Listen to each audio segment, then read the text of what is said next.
Hello, let's continue our studies of biochemistry. May tanong tayo ulit rito.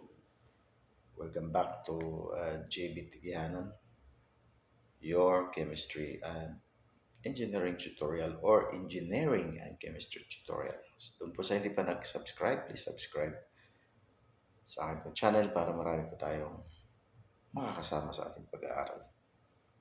Okay, so ang tanong, why is water such an important molecule in living system? Why is water an important molecule in living system? So yung water, no question, H2O, importante po siya sa molecule sa ating pong living system. Okay, so ito po yung sagot. So sabi rito, the strength and specificity of interaction between biological molecule depends, nakadepende daw yan, sa medium in which they reside. So yung biological molecules nakadepende sa medium kung saan sila nakatira. So the major biological solvent is water. Major yan. Although fat deposits readily dissolve hydrophobic molecules such as some pesticides and various drugs, because of the large electronegativity of the oxygen relative to hydrogen, yung oxygen atom attracts electrons from two hydrogen atoms. So they're talking about the H2O structure, making them more negative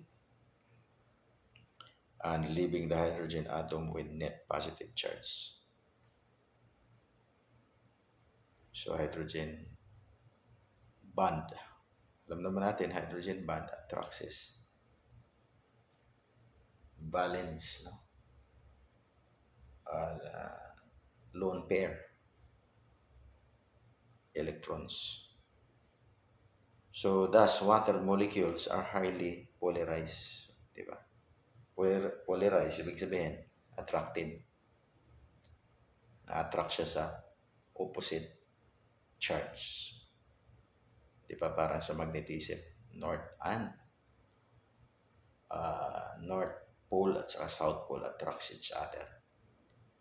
So sa molecules, yung polarity, nandyan din yan. Yung negative charge at saka positive charge, they attracts each other. So pag mataas yung attraction, ang sabi nga, ibang textbook, sabi nila highly polarized. Yun yung terms. And they associate with one another through hydrogen bonds. Yan ang sinasabi ko. Pagka polarize yung isang bagay, hydrogen bond yan. So the angle between the oxygen and hydrogen ito, bonds in water is not 180 degrees. Hence the molecule is bent. So ang ibig sabihin, kapag ka ang,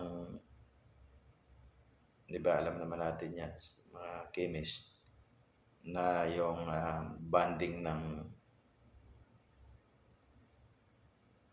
water is ganito.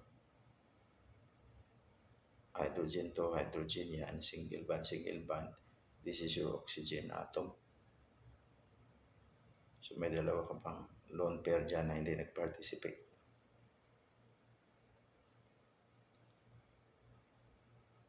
Okay. Kasi meron kang pagka-oxygen, if I remember correctly, meron kang 6 valence. Hindi raw ganito. Hindi raw ganito yung structure. Okay, hindi ganyan. 180 degrees. May dalawang lone pair ka dito. Meron kang dalawang lone pair. Hindi daw ganyan. Mali daw to. Ito yan. May angle. May angle to. Yung hydrogen dito at saka hydrogen dyan, separated with an angle, hindi 180 degrees. Ito kasi 180 degrees yung separation nila. Di ba? 180 yan eh. Hindi raw ganyan. 180 degrees. Hindi ganon. Di ba? So hence, the molecule is bent. Nakabent na nga yan. The hydrogen bonds form in which its water molecule interacts with several neighbors in three-dimensional network. So dahil doon sa karakter ng bonding ng water, nag-interacts pa raw siya sa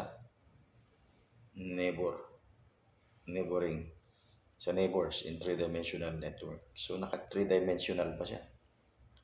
Without these interactions, water with a molecular weight of 18 would be gas at normal atmospheric pressure. Kung hindi ganito yung characteristic daw ng tubig,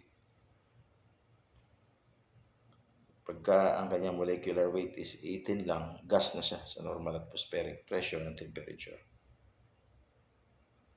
Like nitrogen of a molecular weight na 28.